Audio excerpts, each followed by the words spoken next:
Greetings, citizens. Hey you, how you doing? Hopefully well. I'm really glad that we could meet like this, and I'm happy that the universe brought us together on this, little earthly rotation. Today, I just want to talk to you about the tragic and senseless murder of Selena Quintanilla Perez. She was a star on the rise that was taken away from this earth far too early at the young age of 23 by a woman who was a crazed fan who somehow weaseled her way into Selena's life and became one of her closest friends. But before we get started, please make sure to join the Brat Pack by subscribing and ringing the bell. I put out new videos every single week, and I would love to hang out with you and have you be here with me. So go ahead and do it. Do it.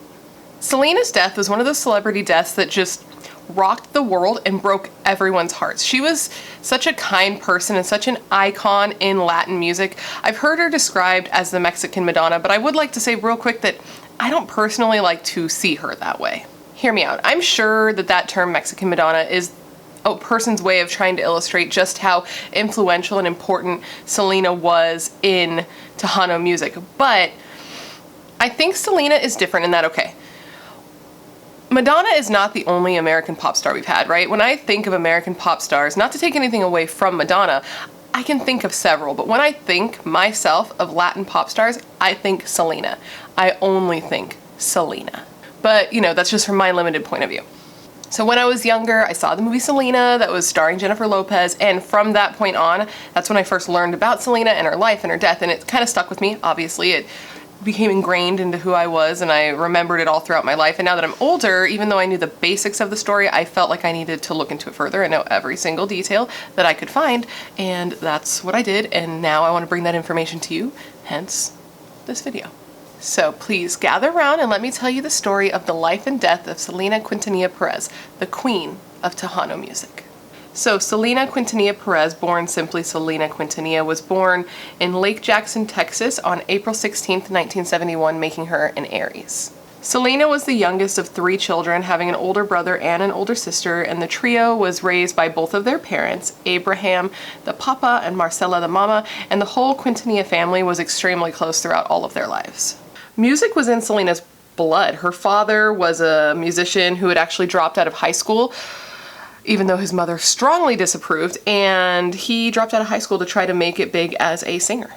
Abraham played in a band called Los Dinos for a couple of years, and the band would play shows, and they actually put out a couple of LPs before Abraham actually got drafted into the military, and so he had to put the music on hold.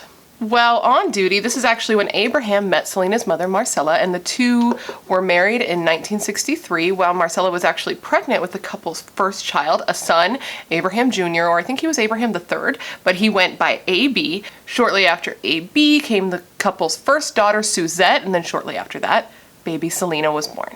After being discharged from the military, Abraham and his family moved to Corpus Christi, Texas, and this is where he met back up with his bandmates, and they started playing shows again, but they suffered a lot of racism because of their Spanish-speaking music in Texas, so even though they kind of tried to keep it going, by the time Selena was 2 years old, the band had completely broken up. But with a father like Abraham and a past like Abraham had, music was in the family. So naturally the kids were brought up playing music and learning music. And by the time Selena was 9 years old, Abraham had started a band of his 3 children with AB on guitar, Suzette, little girl on the drums, and Selena as the lead singer. And the band was actually named Selena y Los Dinos, giving a little nod to his prior band that he had been in for all those years. And I apologize in advance if I have trouble with pronunciations. I did want to ask my husband how to pronounce things, but he's not here today, and I am hella white. Abraham managed the kids' band, naturally, and they had a little bit of trouble booking shows because there was a little bit of prejudice against Selena because Selena was singing Tejano music. And what Tejano music is like a fusion of a lot of different types of music. It's Mexican music, it's country music, it's jazz. It's a lot of things all enveloped under one umbrella of music.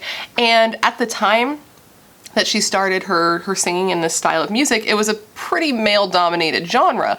But boy, would she change that in her life? Yes, she would.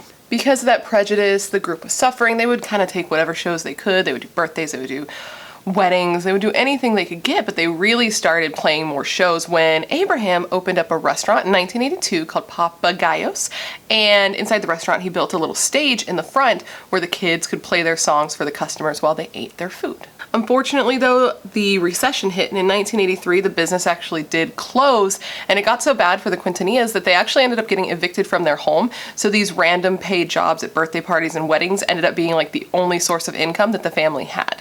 With Selena and the band playing these shows, the popularity for Selena in particular started to rise, and Abraham saw that and he recognized her talent and her drive and that she had something special. So he actually took Selena out of school so that she could focus on music full time. And Selena loved this. She was all about music, but she didn't let her education go to waste, and she ended up doing kind of like homeschool when she could, and still ended up graduating and getting her diploma at 17, then went on to continue and do some college. Like, education was very important to Selena. I saw many interviews with her, and she was always talking about the importance of education and pushing how vital that was to her and how vital it should be to people in general. She had said that music and money will come and go, but education is something that is forever. And I thought that that was very sweet. So we're gonna fast forward a little bit to the mid-1980s, where after all the hard work and all the grinding with Selena and her brother and her sister and Abraham, the band finally had a little break and they recorded their very first album, and it was a fully Spanish album. And Selena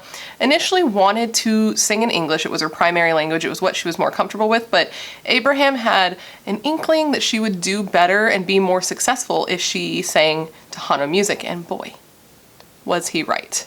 A little less than 2 years after Selena y Los Dinos recorded their first album in 1987, Selena won Best Female Vocalist at the Tejano Music Festival at just 15 years old. She was doing so good. Can you imagine? I cannot. I'm trying to imagine having that kind of like success so young. It blows my mind. So just 2 years after this, in 1989, Selena was performing at the Tejano Music Awards when a producer for EMI Latin Records saw Selena's performance and wanted to sign her right away. He had said in an interview that he was just captivated by her voice, that it was one of the most beautiful voices he had ever heard, that Selena could convey emotion that was well beyond her young years, and he described her as having a teardrop on her vocal cords. That same year, Selena recorded and released her first album with her brand new record label, and it was titled simply Selena, but it would not be her last. In 1990, Selena's album Ven Conmigo was released, and it ended up being the first ever Tejano album written by a female artist to win the golds. And from there, her career skyrocketed. She was so popular after this that Coca-Cola asked her if she would be a spokesperson. And she agreed, and she was a spokesperson for Coca-Cola. One of the biggest brands in the world, right? Or at least, I think so? Probably?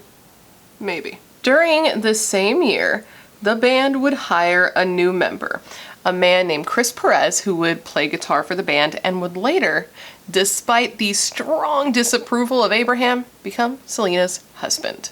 Abraham was not a fan of Chris. He thought that Chris was, you know, a little bit of a bad boy, a little rough around the edges, and he thought that Chris would ruin Selena's image, essentially. He even went so far as to try to break them up by firing Chris from the band, but Selena was like, nah, gypsy. And she and Chris actually went out and eloped and then hid it from her father, but he did quickly find out, and after a little bit of time, he did welcome Chris back into the band and also into the family. Things were going super well for Selena. She had become a household name. She was getting brand deals. She had met the love of her life and gotten married. It was a real started from the bottom, now we're here type of energy, right? And you know, things were just going so well for her, but unfortunately this would quickly change when Selena met a 30-year-old woman named Yolanda Saldivar, who would later end Selena's life. So, Yolanda. Let's talk about Yolanda a bit, shall we? Apparently Yolanda first discovered Selena when she went to one of her concerts with, I believe, her niece. And after seeing Selena play, Yolanda was just completely enamored with her and her look and her vibrancy and this just like ball of Aries energy that Selena was. So Yolanda started calling Abraham all the time. She must have called him at least a dozen times because here's what happened. She realized that she wanted to buy some Selena merch and there wasn't really much Selena merch on the market. So she called Abraham and was like, hey, I would like to start a Selena fan club with your permission. And I'd like to do it in the state of Texas. Selena and Yolanda's home state. Basically what a celebrity fan club is, or what it was, I don't think they're a thing anymore, but if you're too young to remember, is essentially like there's a celebrity, Selena, and you pay a certain amount of dollars and then you have access to like specific merch and dates when Selena's gonna do meets and greets, things like that. So Abraham agreed. He didn't think there would be any problem. He saw Yolanda as just a young woman, a registered nurse, someone whose job it was to protect people, so he trusted that. Well, the fan club came to fruition with Yolanda as the club's president, and it quickly gained thousands of members. Shortly after the start of the fan club, Selena and Yolanda finally met, and the two instantly became close. Selena was just that type of person. She was very loving and accepting and friendly with all of her fans. Anytime she met them, she wanted them to feel warm and happy and like they were hanging out with a friend. And Yolanda was helping her family. She was running this fan club for free. She wasn't making any money. So Selena was just incredibly grateful to her. So Yolanda and Selena became very close, and after Yolanda accompanied Selena on like a trip to film a music video, the two got so close that Selena then offered her a paid job as her personal assistant, to which Yolanda happily agreed. It was at this point, after becoming her assistant, that Yolanda became especially protective of Selena to the point of obsession. It got to the point that no one could even talk to Selena without going through Yolanda first. Now, this might seem like normal assistant stuff because I've been an assistant and that is kind of what you do. You're the in-between person. But what wasn't normal was the amount of pictures of Selena that Yolanda had covering the walls of her home. All right, so Yolanda is now Selena's personal assistant, and Selena is just living her best life. And in 1992, Selena released yet another album called Entre a Mi Mundo, and her career just shot up, soaring into space. She's just killing it. This record was #1 on the US Billboard Regional Mexican Album for 8 straight months and was certified 10 times platinum. And this album was the first Tejano album sang by a female singer to sell over 300,000 copies. So the album did very well. Selena followed up the success of that album with yet another album. This was a live album that actually won her first and only Grammy that she would get in her career, and it was for Best Mexican American Album at the age of 23. 23 years old. She was a machine, man, right? So she had just won a Grammy, and she decided at this point she wanted to kind of diversify her portfolio of business ventures. So she decided that she wanted to break into fashion. With that said, she launched her very own clothing line with clothing that she herself helped design. And this seemed like such a next step for Selena. If you've ever seen Selena, you know that she was kind of a fashion icon. There's so many outfits that if you were to see them, you know, oh, that's a Selena outfit. She was that biche, you know? Selena followed up on this idea, and she ended up opening 2 boutiques, both in her home state of Texas, called Selena, etc. And these were really cool boutiques, actually, because they weren't just normal clothing stores. This was a place that you could go, and it was a clothing store and also a beauty salon. So you could go in, pick out your outfit, and then lay down, get your hair washed, get your makeup done, get it all done in one place. Which I don't know if things like that exist. I don't think they're in my pay grade, but if they do, that's really cool. With opening these new boutiques, naturally, they needed to be managed. So considering that her fan club was doing so well and that Yolanda and her had become so close, she'd proven her loyalty to both Selena, the business, and the family, they decided to hire Yolanda to run both of the boutiques. I feel like I have illustrated just how successful Selena was, but let me tell you a couple more of her achievements here. After opening both of her shops, Selena recorded and released yet another album in 1994 called Amor Prohibido, and this was actually regarded as one of her best works. In addition to releasing her best album, Selena had decided that she wanted to expand her boutiques to not only be in Texas, but to also be in Mexico as well. And she had then started recording her first ever English-speaking album called Dreaming of You. But unfortunately, Selena would not be alive to see the album's release and its subsequent success. While all of this great stuff is happening for Selena, it comes to light to Abraham that the boutiques are hemorrhaging money. In addition to that, Abraham starts to get complaints from members of the Selena fan club saying that they had paid their membership and had not been receiving the items that they had paid for and had been promised. So he starts looking in to the finances and the books, and he realizes that both the fan club and the boutiques are hemorrhaging money. And what is the common factor here? Yolanda.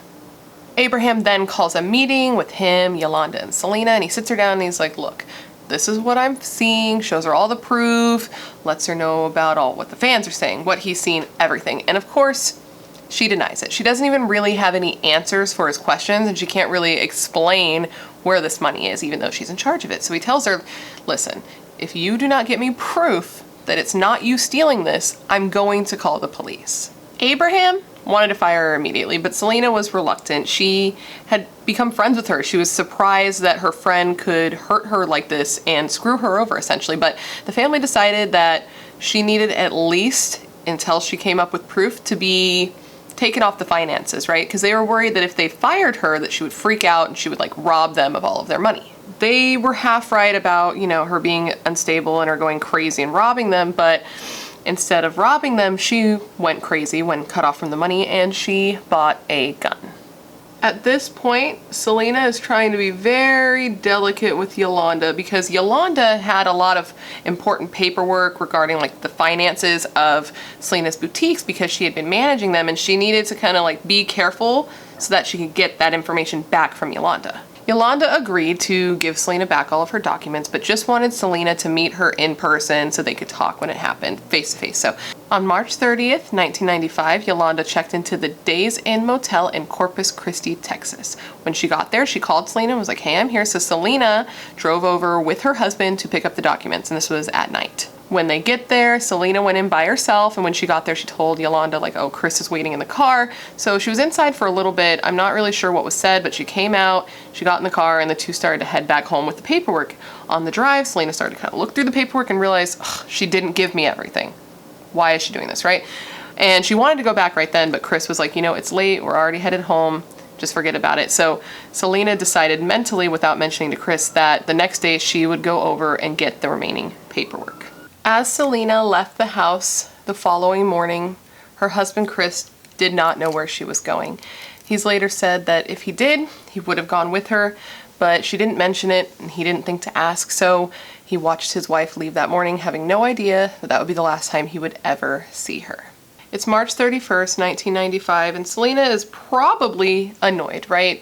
She had been trying to get this paperwork from Yolanda, and Yolanda had been giving her the runaround, so she had decided that enough was enough.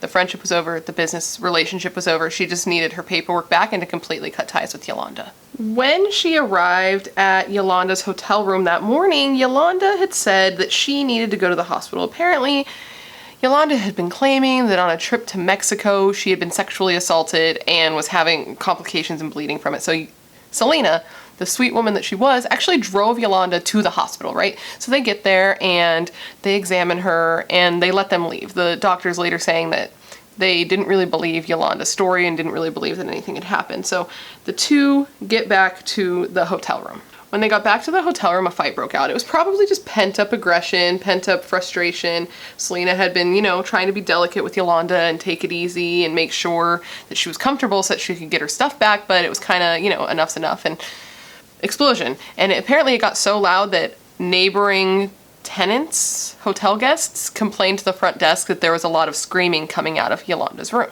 Selena had had enough, and she decided she was going to leave. So she opened Yolanda's hotel room door, and this is when Yolanda shot her once in the back, calling her a bitch after shooting her. Selena started to run. She took off running across like a big grassy area, headed for the lobby, just trying to get help. But when Selena was shot, she was shot in the back and it exited the front of her body, and in passing through her body, it hit one of her arteries and she was just bleeding out. So Selena did make it to the lobby. She made it inside and she collapsed on the floor, just covered in blood. And the staff there did try to help her. They put pressure on her wounds. He kept talking to her, trying to get her to stay awake, and they called the police. They did everything they could, but she was just bleeding. She was just bleeding far too much. And just before noon on March 31st, 1995, Selena died on the floor of that lobby. at 23 years old. And the last words that left Selena's mouth were Yolanda 158, and 158 was her room number. The doctors did everything they could to try to save Selena once she arrived at the hospital, even though she was dead on arrival. They even tried to perform surgery on her, but it was no use. She was already gone. And in doing Selena's autopsy, it was found that if the bullet had just been a smidge higher or a smidge lower, real technical doctor term smidge, but either way, if it had been just a little higher or a little lower, she likely would have lived. So while all this is happening, when Selena first ran off, Yolanda had grabbed all of her items from the hotel room, had gotten to her truck, and had started circling the parking lot looking for Selena. But when she realized that she couldn't find her and that she was already like in the lobby getting help, she tried to run. But unfortunately for her, and fortunate for everyone else, she was blocked in by the police because apparently the officer who had heard the report over, police scanner, had just been like a block away from the motel. So he hurried over. He stood in front of Yolanda's truck and was like, freeze, get out of the truck. But she was like, no, I'm not going to do that. And she turned and she parked in a parking spot in the motel parking lot and put the gun to her head. And then began the famous standoff between Yolanda Saldivar and police. She sat in her truck for nearly 10 hours, gun to her head, crying hysterically, threatening to kill herself. So Yolanda ends up being surrounded by SWAT, and they brought in a hostage negotiator, and they were able to make it so that there was like a phone inside of her truck, and they were speaking to her, and she was just hysterical. She was crying and asking how Selena was, and said that she didn't mean to do it and couldn't believe what she had done to her best friend.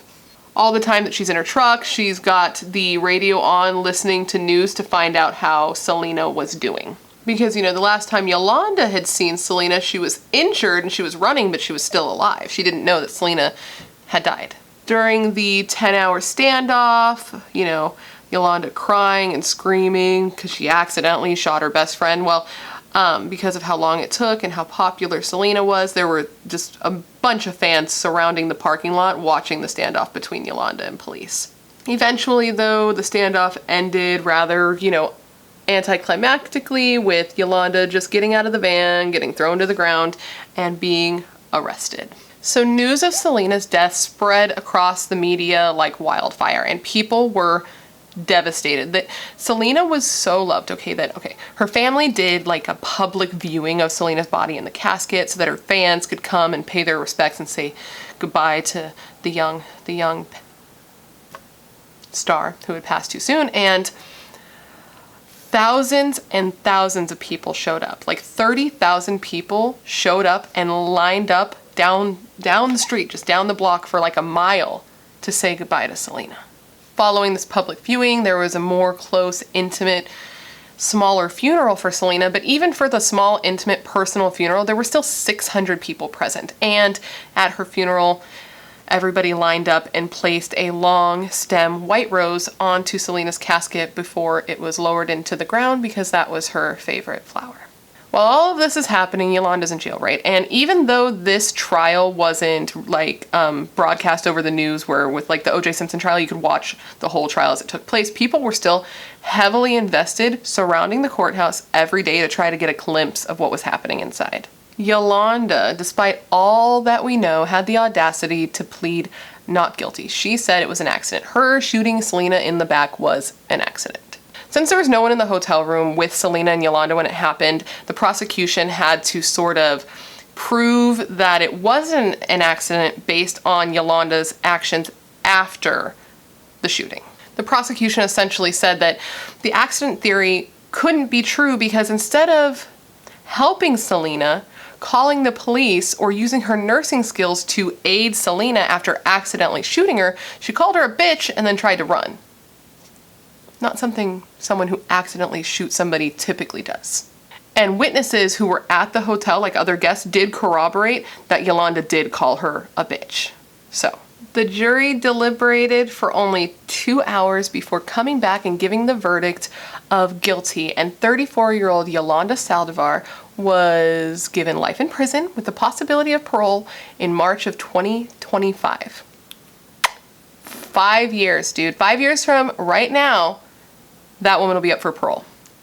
No. No, no, no, no, no, no, no, no. I don't think she'll get out though, to be honest. But anyways, when the guilty verdict was read, people celebrated in the streets because the most hated woman in the world had been, you know, given life in prison. And that, my friends, is the story of Selena Quintanilla Perez. Her life, as much as I could condense in a short video, and her tragic death. Selena was such an incredibly important person to so many people. She was so loved because of the person she was. She had a warm heart and a bright smile, and she was just a hero because of the legacy she left behind, the empire she left behind. Well, not a hero, a legend, because heroes get remembered and legends never die. And Selena's legacy continued and still continues to this day. From the movie Selena being released right after her death, to her birthday, April 16th, being declared National Selena Day in her state of Texas, to the thousands and thousands of fans who show up at her grave all of the time to pay respects to her, to her album Dreaming of You that had not been released before she died. It was released 3 months after she died, and it just like skyrocketed. In 2017, Selena got her own star on the Hollywood Walk of Fame. That same year, MAC Cosmetics released a collection, a Selena collection in this iconic purple packaging because it was Selena's favorite color. And each year there is an annual music festival in Selena's hometown of Corpus Christi, Texas to honor her. And Netflix is supposed to be releasing a special called Selena the Series where we will learn more about Selena's early life and her childhood because I believe they're teamed up with their parents, and that is supposed to air, I believe, December 4th. So literally in just a few days. But I did read an article the other day that has me wondering if it's still going to come out because apparently the guy who wrote the movie Selena is claiming that he has the rights to Selena's life story so that the series shouldn't be able to be made. If there's any updates on that, I'll put it in the description box. But the last I heard is that he's kind of suing Selena's family and Netflix for doing this series. So I don't know. But hopefully not. I hope it still happens because I would love to see it because obviously I'm very interested in Selena and her story. It's just such a sad story, you know? To have that dynamic young woman's life cut so short. 23 is so young and it's pointless. Like, for what reason? I don't know what the reason is. Yolanda's changed her story so many times, man. I think that she was just an obsessed stalker because, you know, to be a stalker isn't necessarily a stranger. A stalker can be somebody who's in your life and still stalks you. You know what I mean? And her mind was just so delusional. In an interview later, this crazy woman, she said that the day of the shooting, Selena actually didn't fire her. She said that Selena came over and she told Selena that she quit, and Selena, just devastated, dropped to the ground and grabbed her and hugged her feet and begged her not to go. And the only way that she could get Selena to like get up and get off of her was to put a gun to her own head and threaten to kill herself if Selena didn't leave the room. Okay, that's just some batshit crazy stuff, right? But I don't know, man. What do you think? Why do you think that she killed Selena? Do you think that it was just that she snapped, or do you think it was planned since she actually went out and bought the gun? I'm always really curious about your guys' opinions, and where do you think Selena would be now, you know, if she had lived? Like, where would she be in her life, and where would she be in her career? It makes me sad. I feel so bad for her family and for her husband. Oh my God. But anyways, guys, that completes this video. I hope that it was interesting and informative and gave you any information that you would want if you were searching for this story. I hope I satisfied your needs. Please, of course, let me know down below any other cases you would like to see me cover because I have an ongoing list of cases I want to cover, but anytime you leave a case in the comments, I do add it to my list because I know you have good ideas and good taste, otherwise you wouldn't be here. Of course, if you haven't already, please join the Brat Pack by subscribing and ringing the bell. I put out new videos every week, and I would love to hang out with you, specifically you. Yes, you. Thank you. And with that said, thank you for being here when you could literally be anywhere in the world. That's tight, you're tight, and I hope to see you in my next video.